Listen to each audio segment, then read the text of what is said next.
Mapagpalang araw sa ating lahat mga kapatid. Ako muli si Adrian Bernales ng Batch 3 at itong aking daily devotion.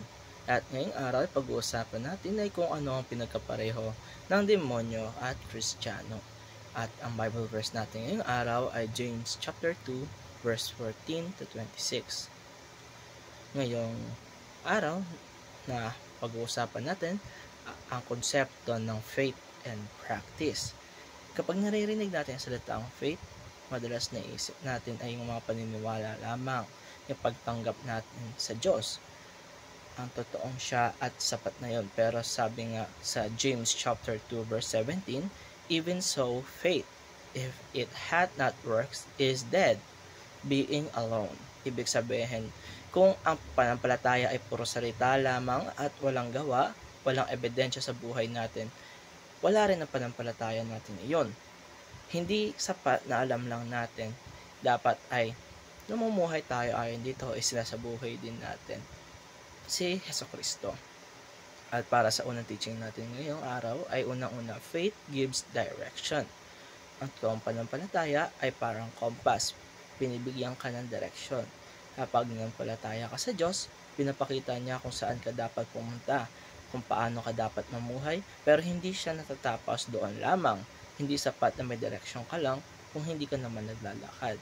O kaya, gawin mong gabay si Kristo sa iyong buhay at gawin mo ang mga bagay na nakakalugod sa Kanya.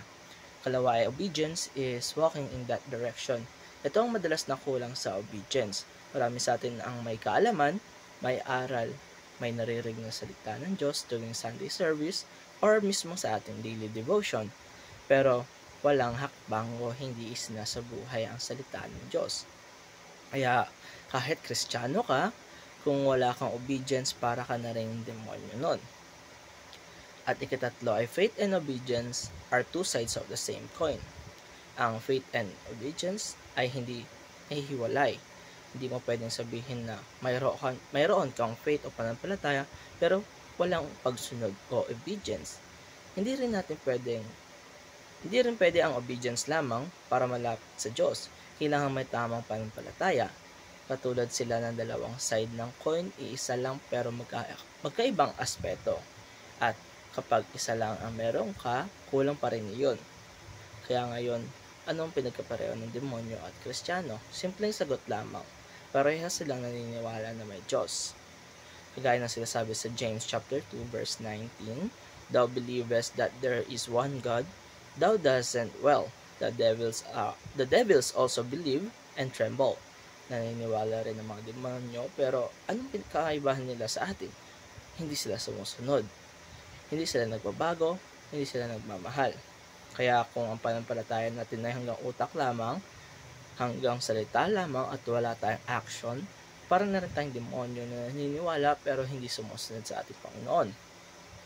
At para naman sa ating application ay unang-una, show your faith by your actions. Hindi lang ito tungkol sa pagiging mabait. Ito ay tungkol sa pamumuhay na may takot sa Diyos. Yung kahit wala kang nakikita, alam mong tama ang ginagawa mo dahil may pananampalataya ka. Kalawa ay be Abraham, not like demons who merely believe. Si Abraham, hindi lang siya naniniwala kundi sumunod siya ng kanyang buong puso, nagtiwala siya sa Diyos kahit hindi niya alam ang maging resulta nito. Willing siyang ialay si Isaac kasi alam niyang faithful ang Diyos.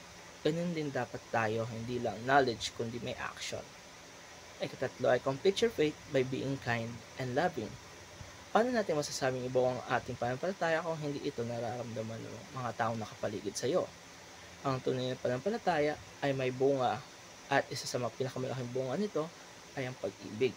Maging mabuti tayo, hindi para mapuri tayo kung hindi dahil dyan ang resulta ng pananampalataya natin sa Diyos ay malabo natin makamit. Kung kaya mga kapatid, dito nagtatapos ang aking daily devotion. Maraming salamat sa panonood.